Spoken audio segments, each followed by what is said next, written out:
Karma, also known as the law of reaping and sowing, offers a potential solution to the free will versus determinism debate in a different way than compatibilism does. The concept of karma affirms that humans have free will, but the choices we make have consequences, which might include opening up new choices, making some choices unavailable to us, or directly determining a future event in our lives. In other words, our choices do determine our future, and while we start with free will, using that free will can determine our future. The concept of karma plays an important role in many Eastern religions and philosophies, but it is becoming an increasingly popular way of thinking in the Western world. Often, this popularity has taken the form of sayings like, "What comes around, goes around." This is an oversimplification, but it does communicate a key element of karma. What you do today shapes your future. Still another way of thinking about free will comes from Jean Paul Sartre, who famously coined the term existentialism. According to Sartre, we are terrifyingly free. We have complete freedom. Freedom is monstrous, and it is scary. The problem is not that we don't have enough freedom, it is that we have too much, and it creates a huge anxiety.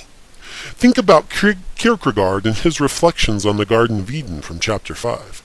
The act of forbidding the fruit introduces freedom and dread. We're not supposed to eat it, but we can.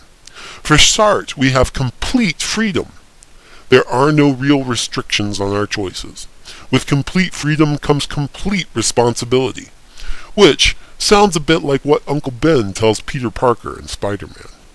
Anyway, all that freedom and responsibility is scary. As a defense mechanism, we code the world into necessity, masking our terrifying freedom. Therefore, we say to ourselves, I have to study. I have to go to work. But do we really? Of course, there are consequences for not studying or going to work, but we still get to choose. If everything is a choice and we aren't happy with our lives, then, according to Sartre, we have only ourselves to blame.